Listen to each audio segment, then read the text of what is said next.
लेबाग असगी अपुनबगी सक्तम Shanti ngaakuna thamnaba firep hena chesin halasi haina kogi governor Ajay Kumar Balana ngara kogi Vijay Devas ki palam gi thoram ta pangthok pada hongdokhe bani oja samitan oja gi moti kamai thamini oja lirin ka khoi adum masi history gi pani ko ne an expert oina khangba khangdaba gi wana te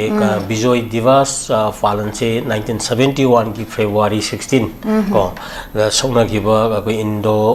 Pakistan gi lanpham ni ko lanpham du the Indiana mai pak ki bagi wari ni Pakistan gi lami lising mok draga humdoi surrender toba the second world war gi matung da quite sound surrender toba akoi ye du malana mani Pakistan ne Indian army daga na hai na chauthok sariba aduga India gi oina su sorakna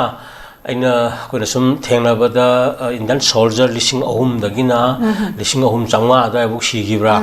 aduga lising mapan dagina lising trying to mo gi range da koi gi amna thina sokpa khotpa mayam ma yawbagi si recorder laiba potni adugi phoina landugi outcome si Bangladesh maning tambane Bangladesh maning tammi ni ko aduna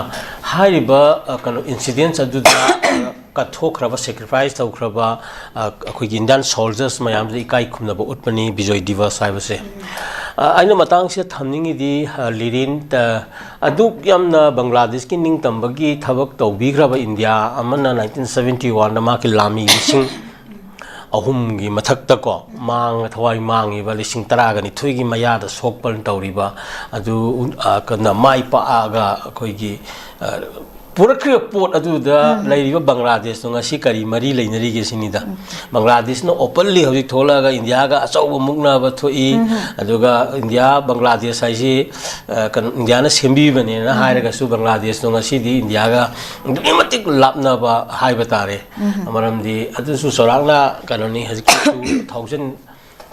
adu ai gi matam sai gi khara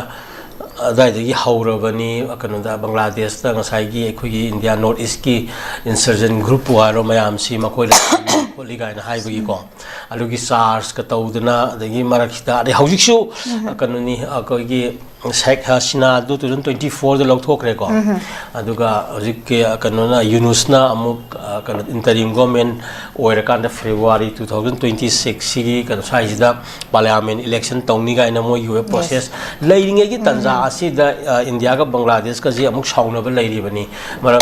sonda leiriba India gi manung da leiriba Sheikh Hasina jina magi oiba hana gi manung gi plot mayam do तौरकान मनुंग the internet administration नम सथरेगा न यूनुस की माकी दगी मरान सीरी बनी बको अदन सिगुम लैदन होइसि मरी याम फते हाइबता Abani ngasi ngarang gi asida khabar da so yang Bangladesh na India gi mayokta direct statement thokpa ma gi kano jing ai thenei ko amara maduna jagi Vijay Devas ki celebration do thawoina Bangladesh maning tamar tamin Bangladesh ko yekna ba mu oira laibaga je aswai si adum ninging ba yai ko adubu hoi lanpham da laikhidrabada koi gi kano pibetu di kai kuno pibetu di malem gi mioi gi sanna bini adugi lairiba hauji phogi present region to madu yamna encouraging oidi haibaduni in thamningi je